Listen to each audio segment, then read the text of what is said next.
Adrian Houser is heading to the bullpen for the Mets, and Jose Quintana got blown up on Friday night. We'll talk about that and more on today's edition of Locked On Mets.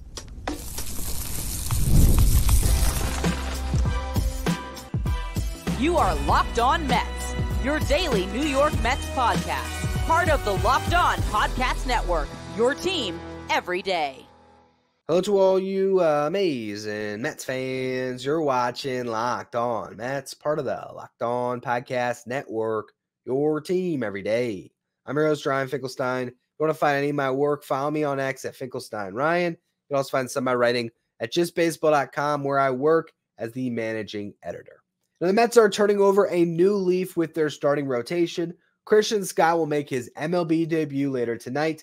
And according to Carlos Mendoza, Adrian Houser is moving to the bullpen. He told the media this prior to the game on Friday, said Houser is taking to the news well. He just has to figure some things out. They're hoping that he can eventually get back to being the pitcher he has been in the past.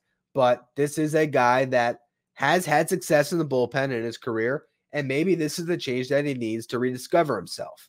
If you look at the numbers, Adrian Houser has a 1.76 ERA as a relief pitcher in his career, a 4.51 ERA as a starter.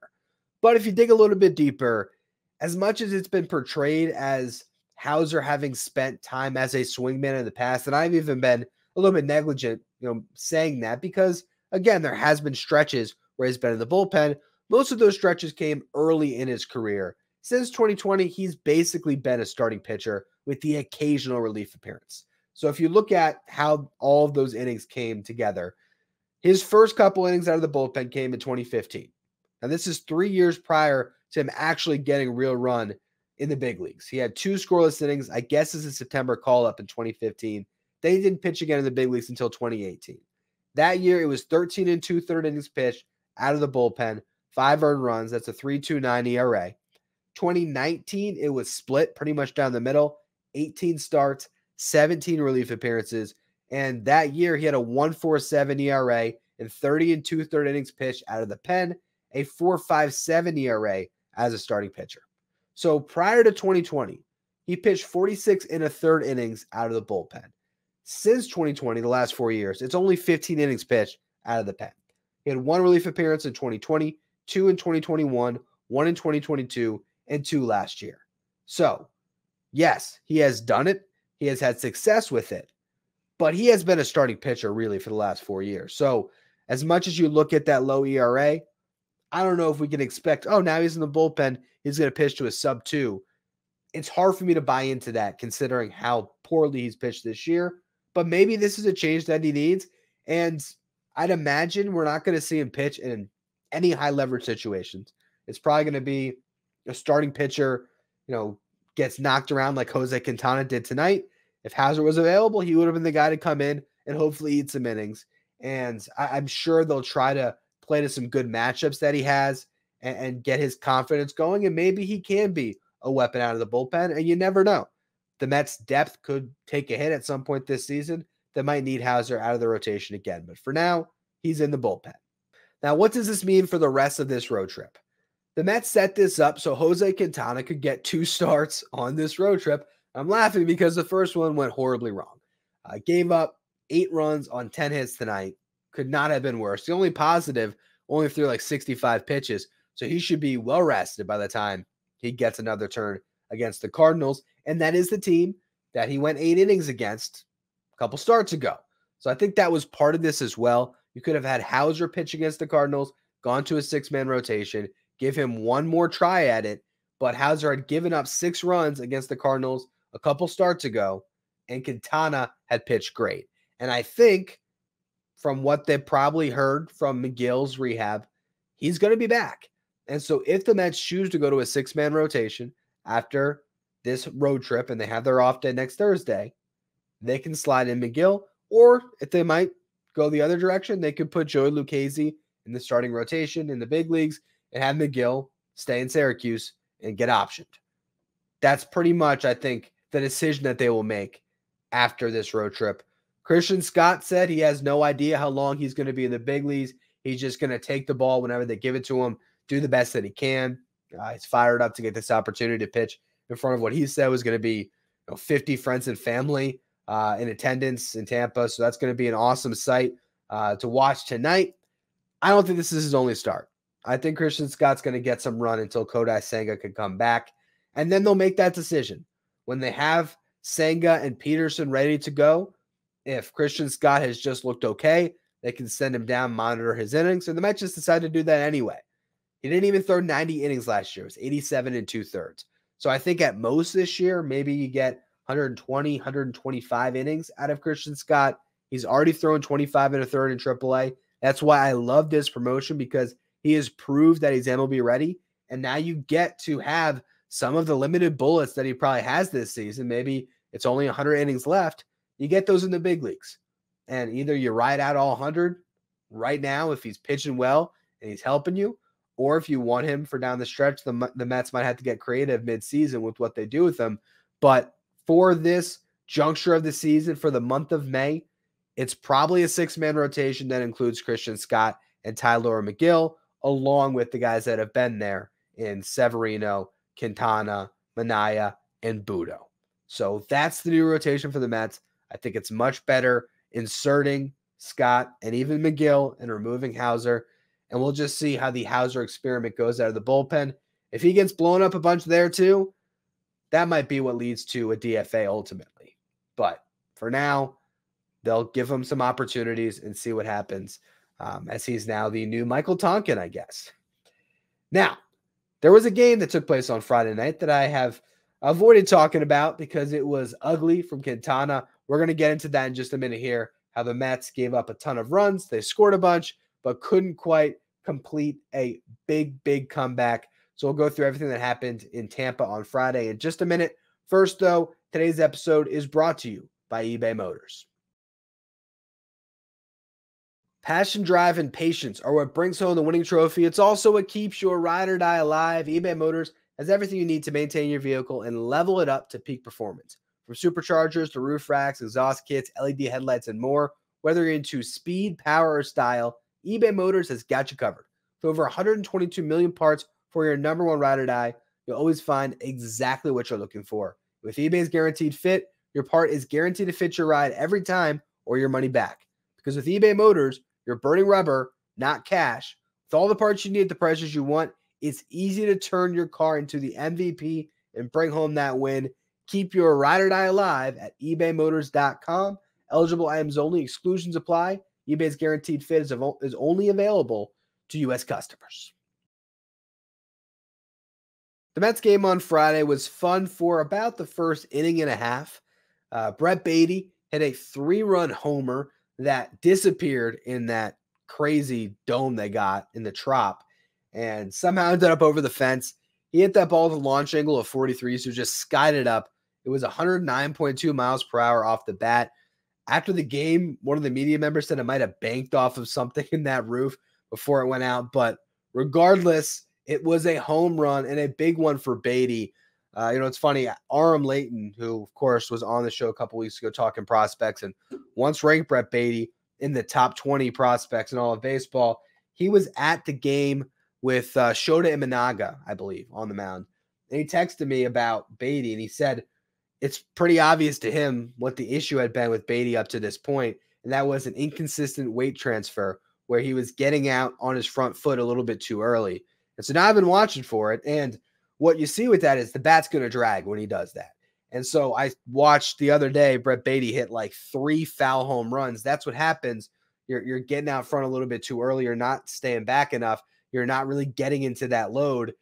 And these 2 home runs that he hit in this game, hopefully he's been told that from the hitting coaches and he corrected it, because it did seem like he really did way back, get into that back leg and really drive the baseball. And he was quick to the baseball. That first home run was a sinker that didn't really sink, up it in, and he just was all over it. So nice moment from Beatty. Also, some great defense, a diving catch in this game. Continues to show that he's really good defensively at third, and the at-bats are coming along. Maybe that hamstring is no longer bothering him. That could have been the issue for all we know as far as the weight transfer goes. Maybe he's finally feeling healthy. So that was the one bright spot of the game, is that Beatty hit that home run. And then in the 9th inning, he hit another one. That one was a hanging slider that he crushed 420 plus feet, 107.7 miles per hour off the bat. So good day for Beatty. He went 3 for 4. Horrible day for Jose Quintana. He gives up 3 runs in the bottom half of that second inning. So right when the Mets go up 3-0, it's even. That was on 4 hits, a couple of which were doubles. Then in the third inning, he gives up 5 runs on 5 more hits and a walk, and then gets pulled for Daniel Nunez. And Nunez really helped the Mets out, got the final out of the third, pitch in the fourth and the fifth. Did give up a home run to Randy Arozarena in the fourth inning to put the Mets in an 8-3 hole. But they did battle back. Credit to this lineup. They got 4 runs back in the fifth. Tyrone Taylor, leadoff double. Tomas Nido got a base hit. Brandon Nimmo walked to load the bases. Starling Marte hit a sac fly. Francisco Lindor cashed in the other 2 runs with an RBI double. And then Pete Alonso had an RBI double as well to drive in Lindor. So at one point, the Mets got it to 9-7. But ultimately, they couldn't score for a while after that. And the Rays added on against Jorge Lopez in the 6th inning.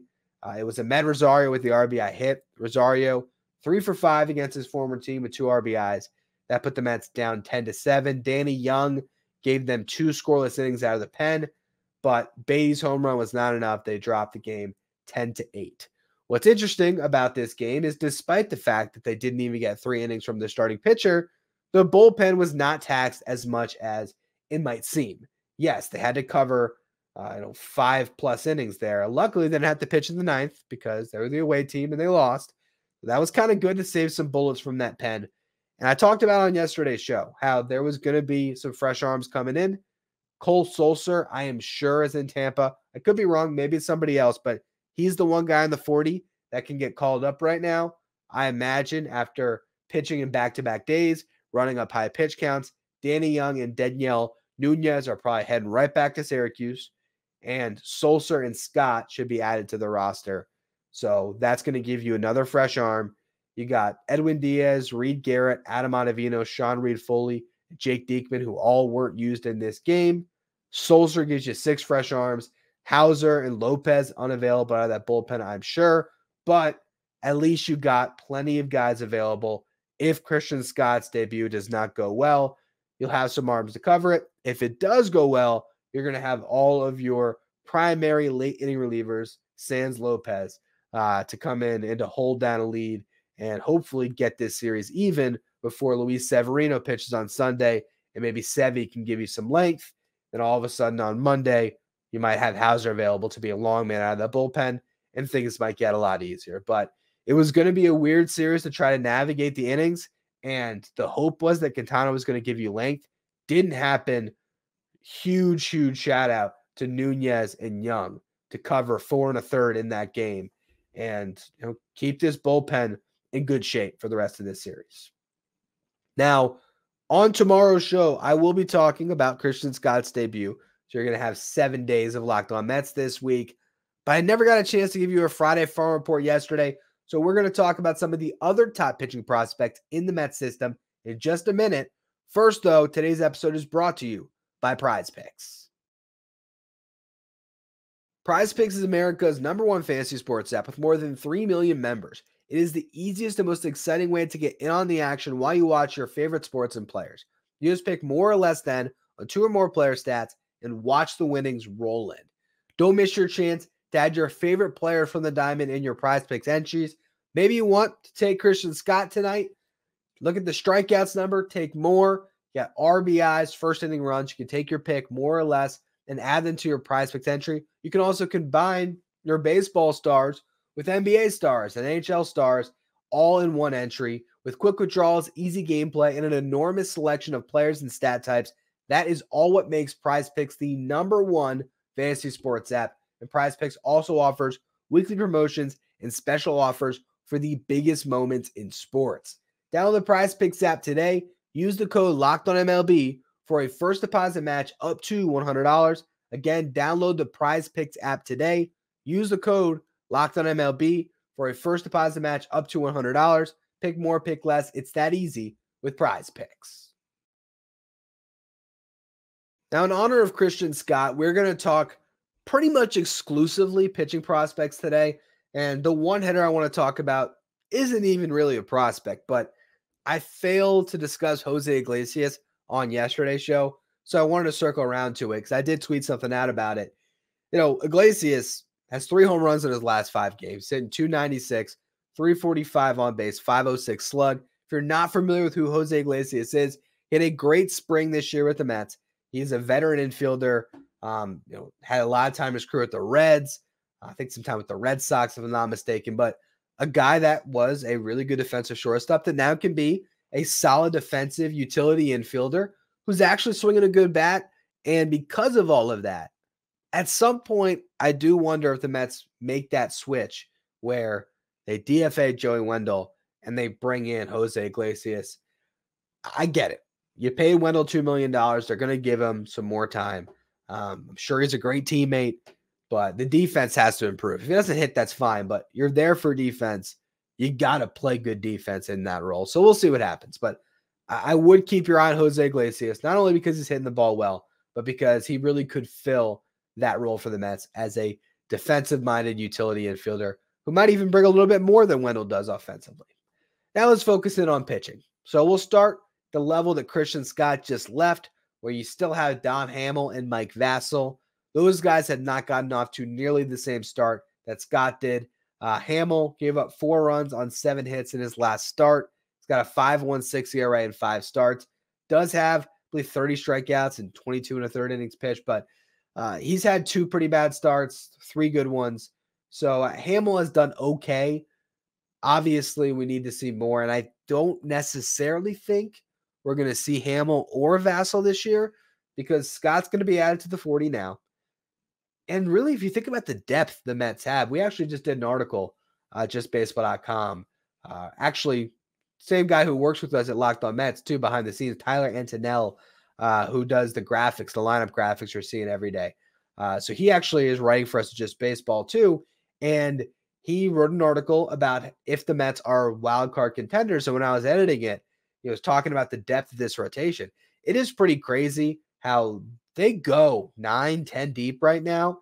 I mean, let's just start at the 5 that are at the big league level currently with Houser now in the bullpen, but that's 6 if you throw him in as depth. You have coming from injury, McGill, Peterson, and Senga. You got Lucchesi. That brings you all the way up to 10 right there. And then that's not even to mention Max Kranick. So the Mets got a lot of depth. I don't think that we're going to see Hamill or Vassell this year because of it, and especially because they haven't really taken the AAA just yet. Vassell has been even worse. Allowed 5 runs in 4 1/3. He's got a 10.80 ERA in 6 starts this year. He got knocked around a bunch in AAA last year. So Vassell, he's losing that top prospect shine. And honestly, I know I had him in the top 10 prior to this season. I think when it comes to pitching prospects, he is falling below Hamill for sure, in my eyes. I think he's below Brandon Sproat for sure, Jonah Tong, Blade Tidwell. He's dropping when it comes to this system. We'll see if he can figure things out because he is close to the big leagues, but not performing at that level. Double A, you got Blade Tidwell, who is off to a great start, probably due to make a start at some point this weekend. Through his first 4 starts this year, he has a 1.69 ERA with 27 strikeouts and 21 1/3 innings pitched. Still has to work on the control a little bit, but early returns have been great for Tidwell in Double A. He might just get a knock up to Triple A at some point this season. Joander Suarez, I talked about on yesterday's show, 6 1/3 perfect following up Tyler McGill's rehab assignment. That's 19 up, 19 down with 7 strikeouts. ERA in the season at 2.60. So Suarez, not a top 20 prospect even, I would say, but a guy that has thrown the ball well since making it to Double A. So someone to definitely keep your eye on. Tyler Stewart gave up 4 earned runs in his last start in Double A. That was in 4 innings pitched. Moved his ERA on the season to 4.58. So he's not having the same success as what we saw last year, where he was older than the competition in High A. He's coming from a 6'9" frame, high arm slot, great extension. He was just blowing guys away. Now he's in a level where the hitters are better. They're able to, fare well against that fastball. So he's got to really learn how to pitch this year. Not quite in that upper echelon of Mets prospects, but a guy that is in the upper levels, gives them some starter depth, probably not this year, but a name to watch. We'll see how he continues to progress, especially as he has another year in the Mets pitching lab. Maybe they can help him iron out an arsenal to complement that fastball, and he could pop off at some point. So I would get too carried away by his start so far, but definitely not dominating the way we saw last year. Brandon Sproat is sort of dominating the same way we saw Tyler Stewart last year in Brooklyn. He allowed 1 hit, walked 4, struck out 8 in 5 scoreless innings on Friday night. That moved his ERA in the season to 0.92. Now he's allowed 2 earned runs in 19 and 2/3 innings pitched so far, has 25 strikeouts, also has 13 walks. So he's got to get the walks under control, but the stuff is disgusting. Right now, I think with Christian Scott heading towards a graduation from top prospect lists pretty soon here, once he's no longer in consideration and you need a new top pitching prospect in the Mets system, I think there's 3 guys that'll be vying for it. I think it's Blade Tidwell, I think it's Brandon Sproat, and it's Jonah Tong. These are the guys that are, I believe, going to be featured prominently in the Mets top 10 by the end of this season. And Jonah Tong is the guy that has just popped off to start the year. He's been unbelievable in his first start in Brooklyn after already getting a promotion from Port St. Lucie because those hitters in low A stood no chance. He still has not allowed an earned run. Did give up his first run, but it was unearned. Walked 3, allowed just 2 hits, struck out 7. He now has 43 strikeouts and 23 and 2/3 innings pitched with 8 walks. Just 9 hits allowed. So he's been great. And I would not be surprised at all if coming into next year, we're talking about Jonah Tong as a top 100 prospect in baseball and the top pitching prospect in this system. He just gets a ridiculous amount of ride on his fastball. He's improved the velocity, and it's just a very interesting combination with his fastball and a 12-6 curveball. So we'll see how he continues to progress, but it is a very exciting time when it comes to Mets pitching prospects because you also have Nolan McLean in high A. So if you're in the New York area, get out to Brooklyn, watch some of this pitching because you could be seeing guys that'll be in the Mets rotation come 2026. McLean is also going to hit, so gives you that dual focus that you can key in on if you watch some of those games. He hit his 3rd home run this week. He's 9 for 41, average in the 220s. 3 home runs and 5 doubles for 8 of those 9 hits going for extra bases. He's also struck out 22 times in 44 plate appearances. So 50% strikeout rate, not great. He's walked 3 times. He's interesting, man. 834 OPS as a hitter. I don't think he's going to end up being a hitter in the big leagues. I don't. He might be a guy that, who knows? Maybe he's a relief pitcher, pinch hitter, and he's just this weird option off your bench when he eventually gets up. That certainly could happen. I mean, he does have reliever risk. He spins the hell out of the slider, and he's got a good fastball. They're trying to make him a starting pitcher. He's allowed 6 earned runs. Excuse me. He allowed 6 earned runs in 1 outing, his 2nd outing. His other 3 outings have been scoreless. So 6 earned through 14 innings pitched. It's a 3.86 ERA. And he's got 14 strikeouts. But this farm system is in great shape now when it comes to pitching prospects. We didn't even talk about Cade Morris in low A, Jack Wenninger. There's a couple of their arms. But right now, you look at the top of this system with Scott making his debut, to Sproat, Tong, Tidwell, to Hamill and Vassell still in AAA, Stewart and Suarez in AA, McLean. There's just a bevy of arms, and that's exactly what the Mets have hoped for.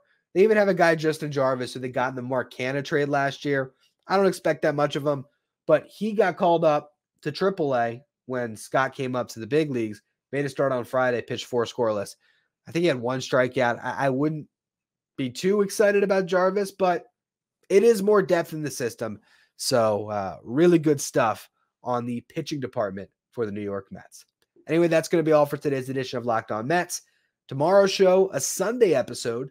We don't typically do a show on Sunday, but hey, when the top pitching prospect in the system makes a start, we'll talk about it on Locked On Mets. So make sure you tune into that. If you're listening on the audio side, make sure you follow, rate, and review wherever you get your podcast. If you're watching on YouTube, hit that subscribe button. Trying to make a push to 9,000 subs. So I appreciate all of you who continue to subscribe. If you want to be a Locked On Mets insider, get text messages sent to your phone whenever something breaks on the Mets. Like tonight when Adrian Houser was announced to the bullpen, I sent something over there. Of course, we send the lineups there every day. You can ask me questions anytime.